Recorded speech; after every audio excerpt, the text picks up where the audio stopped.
o porto a caminho dos mercados lucrativos do Oriente.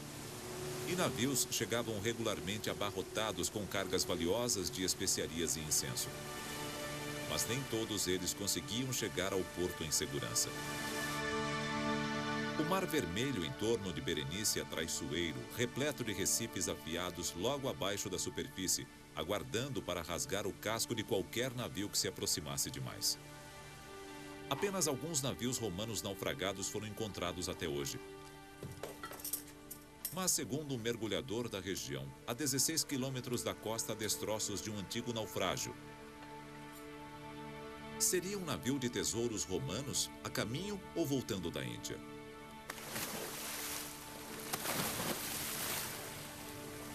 Quando mergulhamos, a água estava extraordinariamente clara. Ao nadarmos em direção ao Recife, começaram a surgir objetos que se pareciam com ânforas. Descemos, demos a volta num coral e de repente vimos parte de uma ânfora no chão. Foi maravilhoso. Era um pedaço grande, de 1 metro mais ou menos. Mas não tinha alças e estava totalmente incrustada com corais por dentro. Era bastante pesada, mas foi um grande momento descobrir uma prova da atividade dos romanos por aqui. Como são comuns nos sítios romanos, as ânforas são extremamente indicativas para os arqueólogos. Seu formato e tamanho fornecem pistas valiosas quanto ao que elas continham e, mais importante, quanto à sua idade.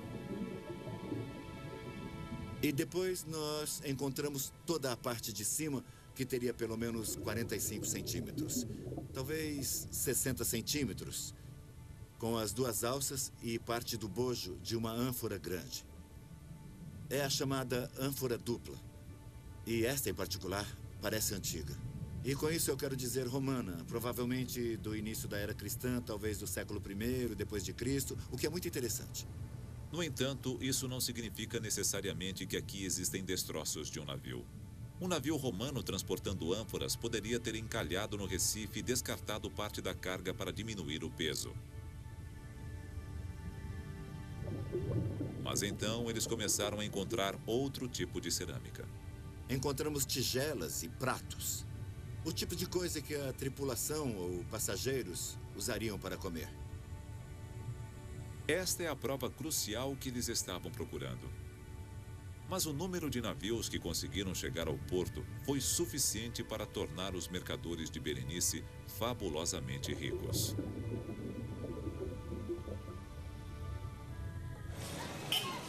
A escala de comércio era tamanha que estima-se que Berenice tenha concentrado mais riqueza em um ano do que Nova York e São Francisco juntas atualmente. Mercadores de todos os países dentro e à volta do Império Romano vinham a Berenice. Os romanos haviam inventado a economia global. Globalização e multinacionalismo ou sociedades poliétnicas eram coisas que os romanos conheciam muito bem e não algo que inventamos no Ocidente entre os séculos 20 e 21. Para conseguirmos percorrer todo o Império, que abarcava da Escócia a Basra ou Iraque, hoje seriam 7 horas de avião. Era realmente um império multinacional, composto de centenas, se não milhares de grupos étnicos diferentes. Pessoas com religiões diferentes, costumes diferentes e idiomas diferentes. Durante mais de 500 anos, os mercadores romanos em Berenice enriqueceram. Mas Roma enriqueceu mais ainda, porque tudo e todos no império tinham um preço. Um preço pago em tarifas, taxas e impostos. Para atravessar o deserto do Mar Vermelho até o Nilo, havia uma série de impostos, relacionados aqui na tarifa de Coptos, uma lista de preços em pedra que data de maio de 90 da era cristã. Ela mostra item por item as taxas a serem pagas por tudo e todos ao cruzar o deserto. Por um asno, que seria um típico animal de transporte da época, se pagava o equivalente a 25 dólares. A esposa de um soldado, atravessando o deserto para ver o marido, pagava 100 dólares. Um artesão técnico pagaria 200 dólares. E só para ter uma ideia de como a vida era interessante no deserto, uma prostituta, pela lista, teria de pagar a quantia de 2.700 dólares. Ninguém conseguia escapar dos impostos. A travessia do deserto oriental poderia levar até 2 semanas, dependendo da temperatura e do tamanho da caravana. Os comboios seguiam uma rota bem movimentada entre Berenice e Coptos, no Nilo. Indícios de pessoas que fizeram a jornada ainda podem ser encontrados. Basta saber procurar.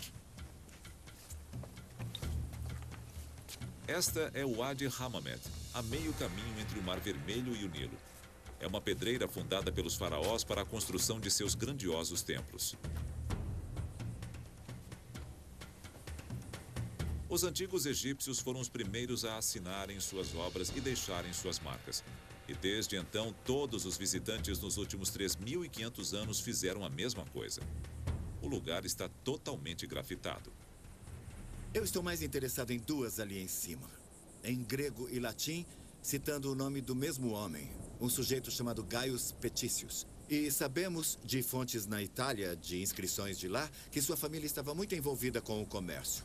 O fato de que seu nome aparece aqui, no meio do caminho entre o Nilo e o Mar Vermelho, sugere que suas atividades se estendiam ao comércio com a Índia. Há alguns outros nomes interessantes aqui também. Um deles, aqui em cima, é uma dedicatória de um soldado de nome Július. Diz especificamente Július, o soldado. E é um amigo dele, de nome Dida Mateus. Mas por que todas essas pessoas estavam aqui, fazendo dedicatórias? Bom, elas teriam de estar envolvidas com o comércio, como Petícios.